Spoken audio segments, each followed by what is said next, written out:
Bonjour, alors voilà, fuite. Quand vous entendez cet écoulement, l'eau revient ici, là, sur le trou d'évacuation. Donc la membrane, elle fonctionne pas très bien. Il peut arriver même que la membrane, elle ne marche plus du tout, hein. Donc elle n'est pas déchirée, mais cette petite chose là, ça s'appelle un joint de membrane qui se trouve à l'intérieur. Il a, ou bien il est déchiré. Alors s'il est déchiré, il y a une fuite ici, là, ça fuit ici.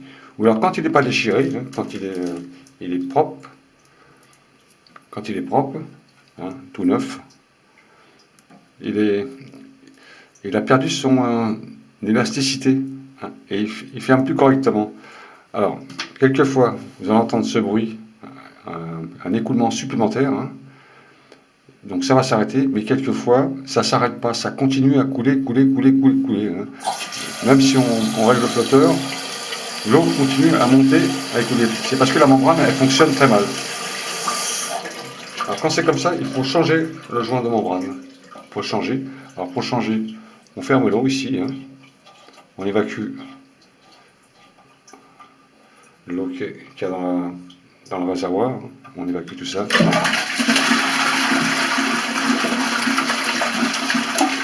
Voilà, fermez l'eau.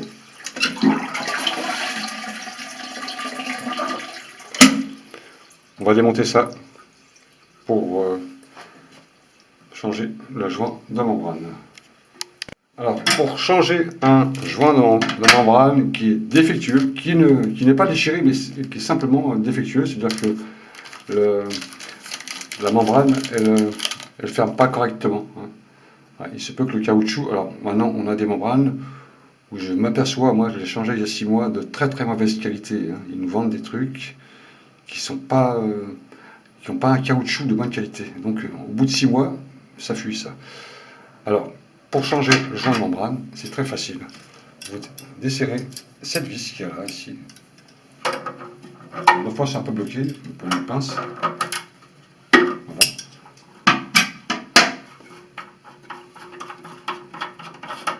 Voilà. Là, vous n'oubliez pas, de l'autre côté, vous avez un petit crochet qui s'enfile à l'intérieur. Donc, je vous montre ça à la caméra. Car quand vous allez remettre votre flotteur, il faudra enclencher un petit crochet ici en dessous. Je vous montre ça. Alors, vous voyez, quand vous allez serrer ça, vous voyez le petit crochet là, il se met entre les deux bagues ici, hein, de façon à lever le flotteur. Donc quand vous le démontez, vous allez le remettre à l'intérieur après, hein. Donc on le démonte, vous voyez, ça sort facilement. Donc ça, vous pouvez le mettre de côté et on va sortir le joint de membrane qui se trouve juste ici. Vous voyez, il est à l'intérieur. Donc on va le récupérer et le changer. Je remets ma caméra sur pied. Voilà, le joint de membrane a changé, hein, donc on va remettre celui-là à la place. Il ne fuit pas, mais il a perdu de son élasticité, donc il ferme plus correctement. C'est grâce au flotteur d'ailleurs, quand le flotteur il monte, il ferme cette membrane qui, elle, lâche l'eau dans la cuvette quand il arrive au niveau.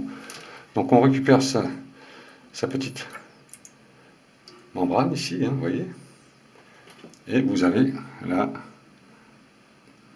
ce joint là qu'il faut ôter. Donc on l'enlève, ou alors si vous l'avez déjà prêt sur le neuf, vous gardez le neuf. Et deux fois il y a simplement le joint, mais là il y a la petite chose avec. Donc on prend sa membrane neuve et on va la mettre. Ensuite, quand vous avez fini d'enlever votre membrane, vous prenez votre membrane neuve, vous avez une petite rainure ici là et la petite rainure ici. Il faut que ça corresponde quand vous le montez à l'intérieur. D'accord, voilà, de façon à ce que la membrane ne tourne pas. Ensuite, là, vous avez un petit ergot ici, vous voyez, petit ergot ici, qu'il va falloir profiler ici, dans l'ergot ici.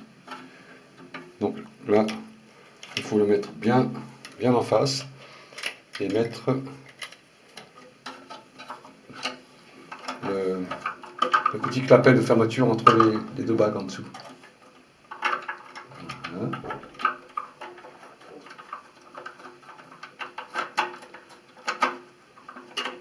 Vous le sentez, quand elle est dans la rainure, ça ne tourne plus.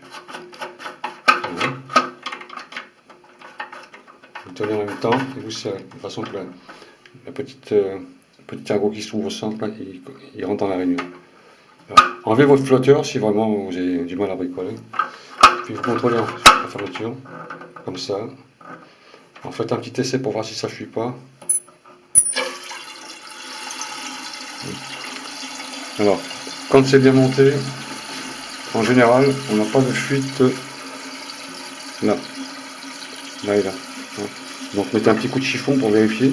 Et il ne doit pas y avoir de fuite ni en dessous, ni dessus, d'accord? S'il y a des fuites ici, c'est que la membrane est mal montée. Ou alors elle ne correspond pas à votre référence. Donc, on met tout ça comme ça. Comme ça, on vérifie en même temps si la membrane est bien montée.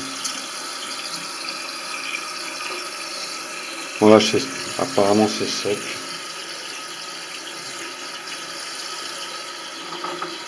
On rajoute un petit peu de serrage très léger.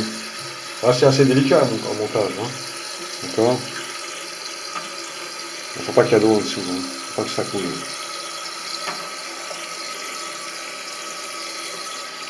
Si ça coule, vous allez avoir la fuite. Donc, on attend un peu. On va voir si ça se recharge correctement.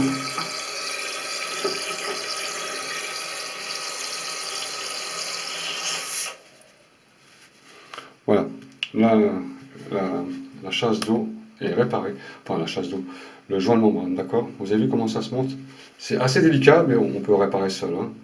Ensuite, vous pouvez régler votre flotteur, par exemple, si vous n'avez pas assez d'eau pour la cuve. Mais question économique, des fois, vous pouvez mettre un peu moins d'eau, ça vous fait économiser quelques litres dans la journée, ça. Voilà, d'accord? Donc là, j'ai ma membrane qui est correctement mise. Voilà. Voilà. Elle se ferme bien, d'accord? À peine touchée. Oui, d'accord. Si jamais il y a une fuite, ça fait ça quand il y a une fuite. Ça fait comme ça quand il y a une fuite. Voilà. Le bloc du flotteur ici, il enfonce la membrane de façon à stopper l'eau ici, pour ça. Alors, quand cette membrane, elle est fissurée, hein, comme certains modèles, hein. Je vous ai montré un modèle tout à l'heure, quand c'est fissuré, il y a la fuite comme ça. D'accord? Et quand il n'y a pas de fissure, c'est que la membrane est quand même un petit peu usée. Hein. Alors, vous voyez, dans ce sens-là, il y a une fissure. Quand il n'y a pas de fissure, c'est-à-dire qu'il n'y a plus assez d'élasticité pour pouvoir bien fonctionner. Elle s'use quand même deux fois. Donc bien vérifier ça. Voilà, je vous ai expliqué comment changer de membrane. Maintenant, à vous de jouer. Bon, apparemment la fuite est réparée, donc j'ai plus de soucis. Hein. Alors ça peut arriver que l'eau continue à couler par le trou d'évacuation d'urgence ici. Hein. C'est fait exprès d'ailleurs, quand il y a trop d'eau, elle s'évacue ici. Mais ça peut faire des milliers de litres à l'année, ça, si vous faites pas attention à ça. Donc toujours bien vérifier le bruit qu'il y a dans les toilettes pour voir s'il n'y a pas une fuite au joint de chasse ou joint de membrane ici. En général, c'est ces deux joints qui déconnent. Voilà pour le joint de membrane. À bientôt. Salut.